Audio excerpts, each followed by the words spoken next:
transit system that Toddy and I had a study that validated. But huge project, which is going to be a huge benefit to this community when it's done. But Jim brought that.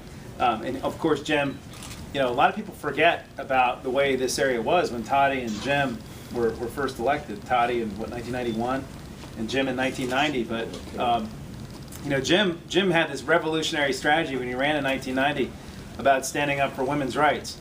And he had an ad with, I'll never forget the TV ad with my old boss, Susie Warner, in jail behind bars. Right? We'll never forget that. Yeah. But Susie, Susie was Paul and my boss in Jim's office. And what I learned in that office is that representing people is not just about going and casting votes and fighting for policy in the legislative body, but it's also about constituent service. And we had there were 7 or 8 people working in that office, dealing with people's problems with the government, helping people solve their problems with the government on a daily basis.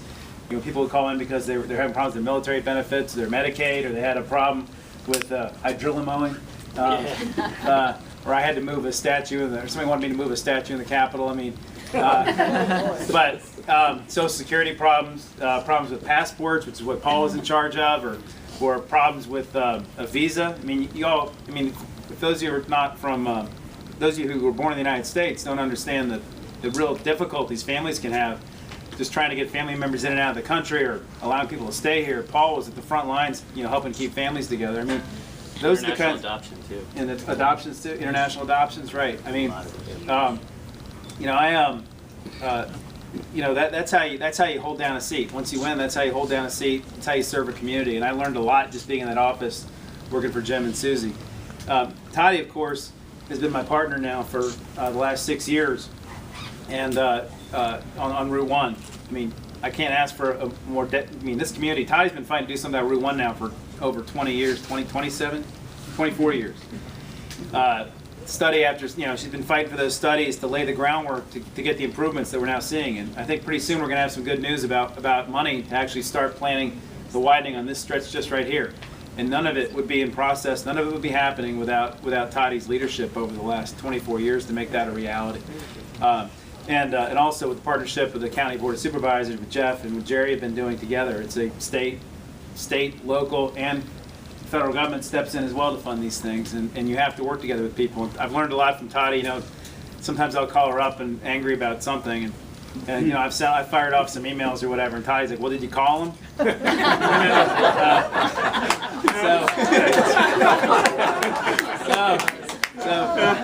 Toddy kind of brings me in, dials me back sometimes, and reminds me that getting on the phone and talking to people helps sometimes too. So,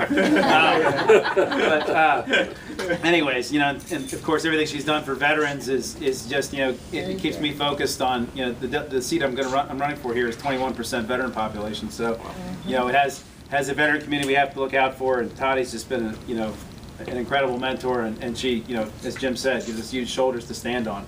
She turned Mount Vernon blue back in 1991 and made it possible for people like me and Paul to step up and continue that legacy. And then lastly, Paul, I want to say really quick, I met Paul, like I said, in Jim's office, and he was just constantly scurrying around in crisis after crisis, it seemed like, in those early days. Because they were also all trying to figure out how to do things, because everybody was new to that job. And it was just a really energetic office and a fun place to work. And I think it was in 2004, Paul came to me because he said he didn't want to be on the 8th District Democratic Committee anymore. He's looking to move on, and he was getting more active with his parents, or his dad's charity, I guess. And he asked me if I wanted to be on the 8th District Committee, and that was how I got on the 8th District Committee. And I learned a lot, made me a better chairman for Mount Vernon by doing that. It opened a lot of doors for me. And so, I'm excited to see Paul here. This guy wears his heart on his sleeve. He lives his values, and he's incredibly rooted. He went to high school here like me. I can't think of a better person to succeed me in the House. And I'm really excited that he's going to be doing that. I'm going to be quick about the policy stuff. You all know what I stand for. I want to extend the metro down here. I want to get the yellow line extended down here. I want to put a computer in the hands of every kid, 7th grade and higher in public schools. I think that's absolutely critical. If anybody wants to see the reality of this, I'll give you a turf to go out and knock doors on a part of Route 1 where you will see family after family that doesn't have broadband at home, they don't have computers at home, where there is real need.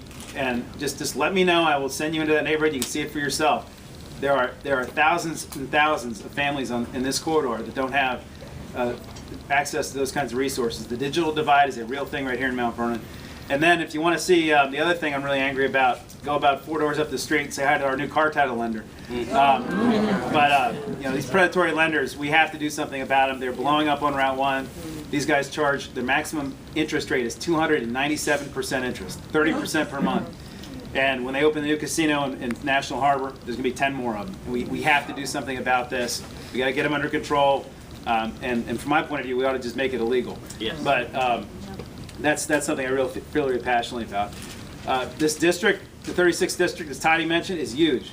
Okay, and the lines are completely insane and don't make a lot of sense. But it's got a pretty decent size Lee district. It's got about half Kingstown. It's got about half of Mount Vernon. It's got sort of half of Route 1, or about 3/4 of Route 1. It's got Mason Neck, and then it's got Occoquan, Woodbridge, Dumfries, and 4 precincts in Stafford County, and a whole lot of forest down there. It's got Quantico Marine Base, Prince William Forest Park, and anyways, I'm going to be knocking doors in Stafford soon, which blows my mind.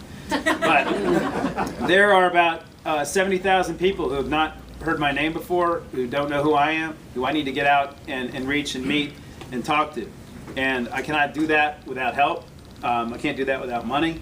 And I can't do that without all your support. It's a huge seat to run for. We're going to have to open another office down in Prince William County soon, probably in about 2 months, about a month, maybe 30 to 60 days, we're going to open another office. But I intend to run a grassroots coordinated effort from every single Democratic candidate who's running. There are Republican delegate seats and Democratic candidates that I'm running with. They're trying to change the Prince William County School Board. I just want you to think about Prince William County for a second. It's a minority county. It's the second largest county in the United States of America. In Virginia. It's grown larger than Virginia Beach. Okay. The school system there. I was just looking at. I had a meeting with the school this week.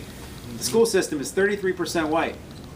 Okay, and the County Board of Supervisors has 2 Democrats. It's 100% white, and the General Assembly delegation is almost entirely Republican. Okay, the county. The electoral representation of Prince William County is completely out of step with the reality on the ground of who lives there. And after we get Paul elected in this primary, I'm going to need your help down in Prince William County to help get some grassroots energy, to get some door knocking down there, to help change things. Because make Paul effective in the House of Delegates, we need to flip some seats in the House of Delegates. We cannot have a 68-32 House of Delegates in a state that voted for President Obama. That to me is just completely unacceptable, and I'm going to need your help to do that. So, what do we need? Paul and I, another piece of advice, Paul, you got to ask for people's money. Everybody here, we all need your financial support. These campaigns are expensive. I think Paul's probably going to have to run a $30,000, $40,000 mail program. That's before you talk about the rent for this place or the staff. Every mail piece I send out costs about $20,000. These yard signs are not inexpensive. We need you to all write checks and get your friends to write checks. We need you to like us on Facebook. We need you to sign up for our email list. We need you to tell your friends about us. We need to take bumper stickers. Bumper stickers, Jerry Connolly says, are the best publicity that's out there. So take bumper stickers. We need you all to take yard signs home, put them up in your neighborhood.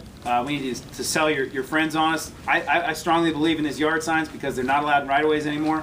I think it helps build awareness in communities. There's an election. We need you to do that. We really need your help. So before you leave, make sure you've done all that. We have stickers. We got signs.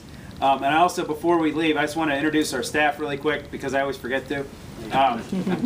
This office is a converted clothes store. It was a clothing store until about a month ago, 2 months ago. Actually, this is our own economic revitalization. Yeah, my first campaign office is now a Christian bookstore. My second one's a Jersey Mike's. My last one was an Apple Federal Credit Union. We'll see what happens to this one. But anyways, my campaign manager is Megan Howard. Say hi to Megan.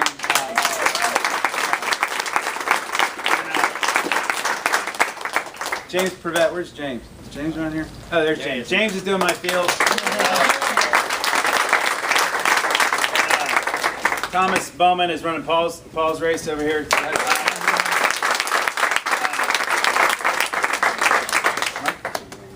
Yeah, Mary Payton and Claudia are kind of doing our volunteer community organizing stuff.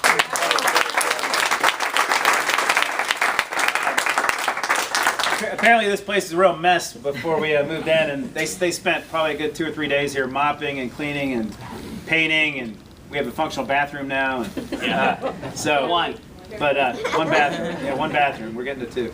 But anyways, but you know, they're doing a lot of hard work here every day. We're gonna have this office gonna be open 7 days a week from now until Paul's election's over, and you know, come down here. Then it's 8 days a week. Yeah. we have. There's a lot to do. There's always something to do. We have mailing Mondays now, I think, and we're gonna have probably something Tuesdays and Wednesdays. Tuesdays. Phone bank campuses, Tuesdays, okay. Saturday and Sunday. Okay, yeah. We need you all to go out and knock doors when this is over. You know, Paul's got a race in, what is it, 52 days, he said. We need you all to get out there and knock doors for him right now. So thanks for coming today. We appreciate you all being here, and appreciate the congressman and Toddy and Jeff and Dan and Il-Yong and Tim and Karen, who's stepping up to be our school board member, all coming as well. Thanks for coming today.